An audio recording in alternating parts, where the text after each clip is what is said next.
et à la façon dont il prend son déjeuner et dont la qualité n'est pas forcément à la portée de ses semblables.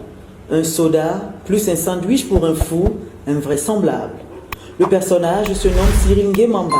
Il aurait été une personnalité respectable dans ce pays alors qu'il occupait de hautes fonctions dans l'administration gabonaise, précisément au ministère des Travaux publics. Mais comment cet homme à l'allure calme en est-il arrivé là? Un de ses proches, voyant la caméra se braquer sur lui, s'est confié à l'équipe de reporters de News Lives. C'est M. Nguemamba Cyril. Il était directeur de cabinet du ministre du TP. Et aujourd'hui, ça fait 5 ans. On ne sait pas les ennuis qu'il a eu avec ses collègues.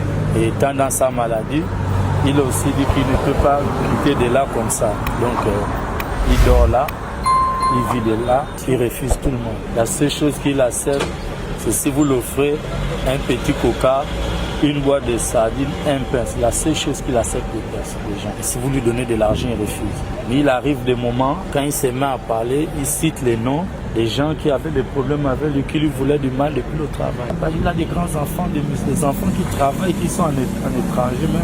Il leur reconnaît. Il leur reconnaît. Qu'ils viennent là, il leur refoule. Si le jeune homme a préféré garder l'anonymat, c'est bien parce qu'il veut non seulement se protéger, mais aussi préserver la quiétude de son oncle visiblement dépolarisé. La détresse de ce concitoyen est perceptible, certes, mais tout n'est pas perdu, à condition que des mesures spéciales soient prises pour lui et les autres victimes identiques.